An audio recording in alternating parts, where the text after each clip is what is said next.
Yig'ishtiring do'stga qarang.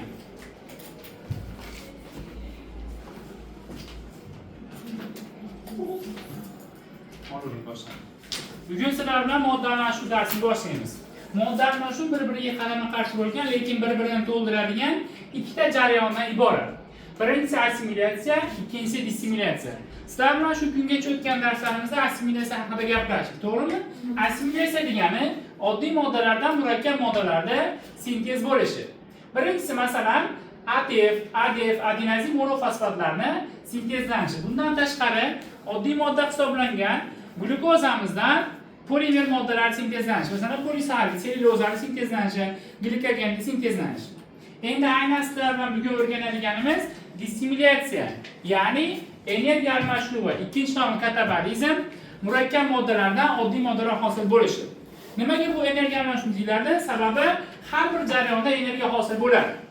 Bizda universal energiya manbai bor, ATF.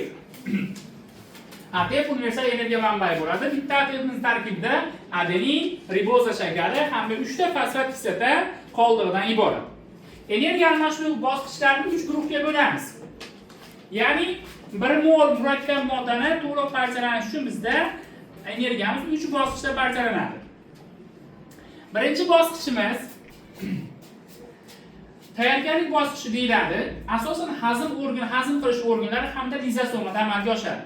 Bunda murakkab moddalardan oddiy moddalar hosil bo'ladi. Masalan, kraxmal, sellyuloza, glikogen yoki boshqa murakkab moddalarni oshqozon ichida parchalanishdan qanchadir energiya hosil bo'ladi. Va bu jarayonda hosil bo'lgan energiya 100% issiqlik sifatida chiqib ketadi. Ya'ni qo'shimcha aktiv energiya sifatida saqlanib qolmaydi. Tushunarlimi? Ikkinchi bosqichimiz eng ko'p tezda keladigan nomlari bilan glikoliz, kislorodsiz, anaerob yoki chala parchalanish deymiz. Ikkinchi bosqich asosan sitoplazmada ketadi.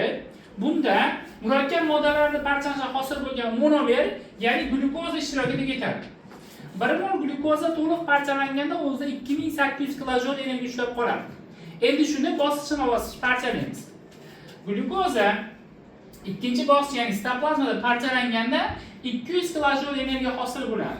Bu jarayonda 2 molekula suv kislota, 2 molekula ATF va 2 molekula suv hamda 200 kilojul energiya hosil bo'ladi. Endi bizda bilamiz 1 mol ATF hosil qilish uchun 1 mol ADF va 1 mol fosfat kislota kerak bo'ladi. Reaksiyamizda necha mol hosil bo'lyapti ATF? 2 mol. Demak, bu 2 mol ATF uchun qancha ADF sarf bo'ladi? 2 mol ADF, 2 mol fosfat kislota sarf bo'ladi. Endi 200 kilojul energiyamiz qanday taqsimlanadi? 200 kilojul energiyani ikkita ATF hosil bo'lgani hisobiga bitta ATFimizda qancha energiya ushlab qolinardi? 40 kilojul, ikkita ATFimizda 80 kilojul, ya'ni jami energiyaning 40% ATFlarda ushlab qolinadi. Qolgan qanchasi qolyapti? 120 kilojul yoki 60% issiqlik energiya sifatida tarqalib ketadi. Ana endi 3-bosqichga o'tadigan bo'lsak. 3-bosqich kislorodli aerob yoki oksidlanish deyiladi. Bu asosan mitoxondriyaga ketadi. Mitoxondriya evkaryotlarda bo'ladimi, prokaryotlardami? Faqat evkaryotlarda bo'ladi xolos, prokaryotlarda yo'q. Endi bizda sut kislota hosil bo'lganda, sut kislota oksidlanish degani, ya'ni kislorod bilan reaksiyaga kirishadi. Natijada 6 mol karbonat angidrid hamda 42 mol suv shu joyda 36 ATF hamda 2600 kilojul energiya hosil bo'ladi.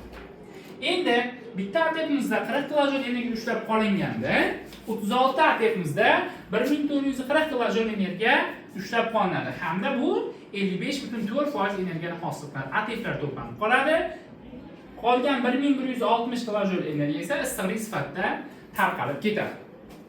Bu asosan mitoxondriya sodir bo'ladi. Ya'ni oksidlanish jarayonida organizmda eng ko'p energiya hosil bo'ladi. Tushunarlimi? Endi energiya almashuvining to'liq bosqichini ko'rib qo'ysak. 1 mol glyukozamiz parchalanyapti. Parchalanganda 2800 kilojul energiya hosil bo'lyapti. Bunda 6 ta karbonat angidrid, 38 ta ATF, 44 molekula suv hamda 1280 kilojul energiya issiqlik sifatida chiqib ketyapti. Ya'ni to'lov deganda birinchi, ikkinchi, uchinchi bosqichdagi reaksiyalarni to'laqonlikcha ko'rib chiqyapmiz. 1 mol glyukozamiz massasi, mana ko'pchiligingiz kimyo o'qiysiz bilasizlar. 1 mol glyukoza 12 ta uglerod va 6 ta uglerod 12 grammdan 72, 12 vodorod 16 dan 6 96. Umumiy qo'ysangiz 180 gramm. Demak, 1 mol glyukoza 180 gramm, 1 mol sut kislotachi 90 grammga teng bo'ladi, to'g'rimi? Chunki buni teng yarmi hisoblanadi. Endi testdan kerak bo'ladigan jadvallardan bittasi. Mana aytaylik, energiya almashuvi bosqichi, qayerda sodir bo'lishi, qancha energiya hosil bo'lishi, qanchasi issiqlik sifatida tarqalib ketadi yoki ATF to'planishi, ATFlar molekulyar soni va oxirgi mahsulot nimalar hosil bo'ladi.